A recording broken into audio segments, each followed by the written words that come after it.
Happy Thanksgiving. Dalton has the snap. He's being chased. Ball is out. Hit from behind. And that is going to be a safety. Landon Collins got to Andy Dalton. Gibson gets the handoff up to the thigh. Walks into the end zone.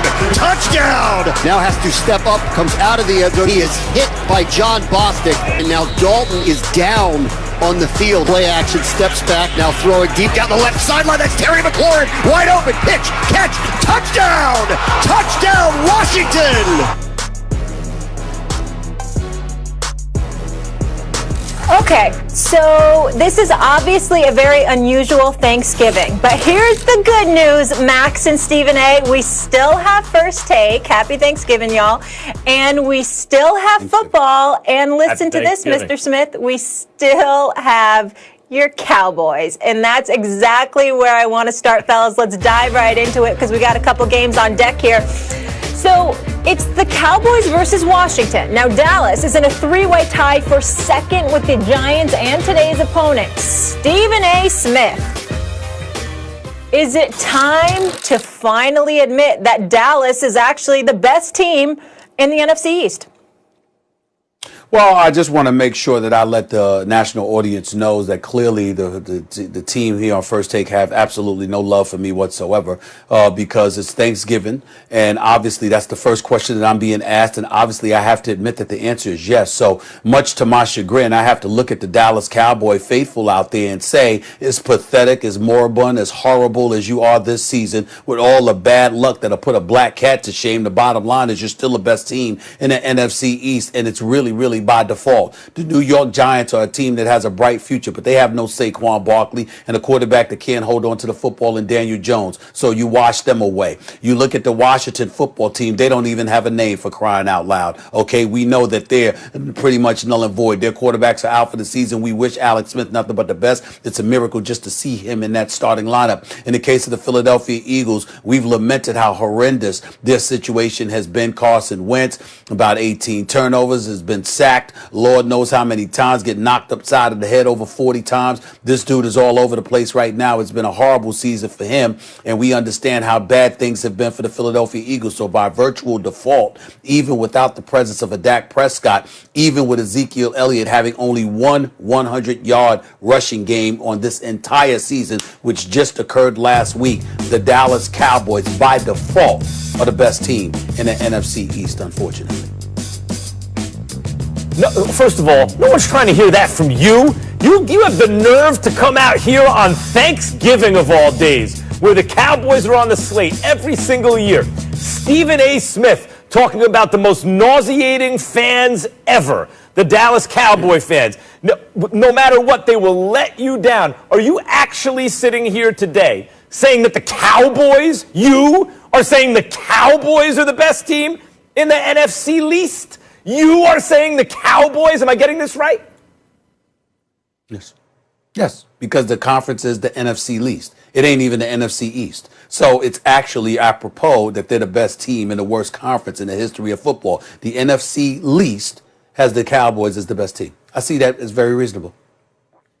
Look, none of them are any good. But if I had to choose the best team right now, I'd say the New York Football Giants. They're trending in the right direction. Their defense is looking good. Their offensive line, at least, is not as horrible as it was a couple of years ago. They're the only team in the division with a young ascending quarterback who's on the field right now. He's ascending slowly, but he is ascending. If I had to say who's playing the best quarterback right now in the NFC East, you make me say it, in the NFC East, I'll say Daniel Jones. And in fact, if you look at the way, yes, the Cowboys have that nice win against the Vikings. They're trending in the right direction, but so are the Giants. The Giants lost to the Cowboys by a field goal a bunch of weeks ago already. They lost a narrow game to the Eagles. They come right back. They beat Washington twice. They lost to the Bucs, Stephen A., by less than a field goal. It was a 2-point loss to the Tampa Bay Bucs, who a lot of people still like to get out of the NFC. And then they just beat up on the Eagles. They beat them by 2 scores.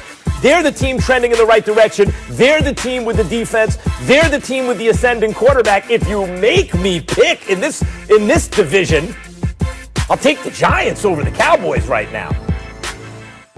Well, first of all, here's where I think your argument is wrong. First of all, you talk about trending. Trending doesn't mean you have arrived. Trending means that you're going in a proper direction, but you're not there yet. That's number one. Number two, by the time they get there, Dak Prescott will probably be back, which means as a result, the Dallas Cowboys will have a quarterback that plays better than Daniel Jones. Number three, Saquon Barkley, again, is not there. What we have to applaud about the Giants is the fact that Joe Judge appears to be the right coach. David Gettleman and the Giants brass clearly have picked the right coach, where we don't know that about Mike McCarthy and the Dallas Cowboys. He doesn't seem to be the right coach for them. But they still have Ezekiel Elliott. They still have a CeeDee Lamb. They still have an Amari Cooper. They still have a decent offensive line. Their defense is horrid. They're dead last in the league in points allowed. They're dead last in terms of touchdowns against the pass with their passing defense. They're definitely dead last. We get all of that. But their offense is so potent that the New York Giants can only hope such a thing for them. And that's where I'm at with it. I think that it's plausible that the Dallas Cowboys are the better team right now, regardless of how the Giants are trending. Until they get there, we can't sit up there and say they're better than the Cowboys. I mean, they just ran through the NFC East pretty good, with the exception of the Cowboys, who they haven't played very recently. They just beat Washington twice and the Eagles. I mean, and by the way, as I said, came close. Really probably should have beaten the Bucs. That to me, that's more impressive, I think, than actually beating the Vikings. But you talk about the Dallas offensive line being decent. No, it's not. Not anymore. Not really. The identity of Dallas and the reason we think of them the way we've thought of them in recent years has been the offensive line. They didn't just put a second-round pick in for an offensive third. They spent 4 out of 5 seasons drafting an offensive lineman in the first round. And that was the key to Ezekiel Elliott, as we're now seeing. And everything else, it was their O-line. That's not there anymore. It's gone. And that's not returning, not the way it was. So those Giants, the way you think of them, Cowboys, the way you think of them offensively is gone, right?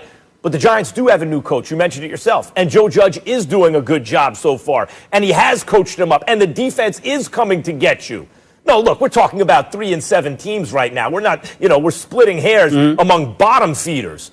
But among those bottom feeders, the Giants, right now, you make me pick, they're better than the Cowboys. And furthermore, at least the Giants are my team. You're talking about the Cowboys? We're splitting hairs, and there's not a dime's worth of difference, and your nickel goes to the Cowboys?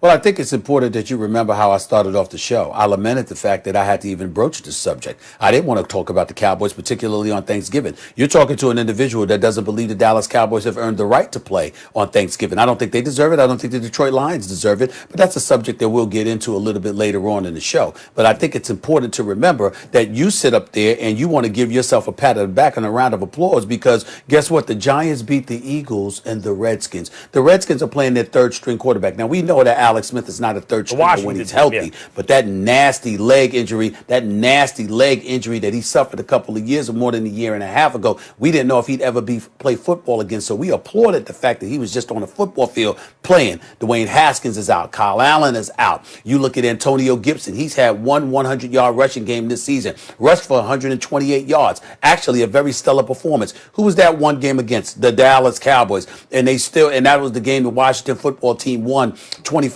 because the Dallas Cowboys elected not to show up. In the end, the Dallas Cowboys on the offensive side of the ball has talent, and they have more talent than anybody in the NFC East, as you so eloquently stated, regardless of their problems on the defensive side of the ball. And I think because of that, as of right now, with the specter of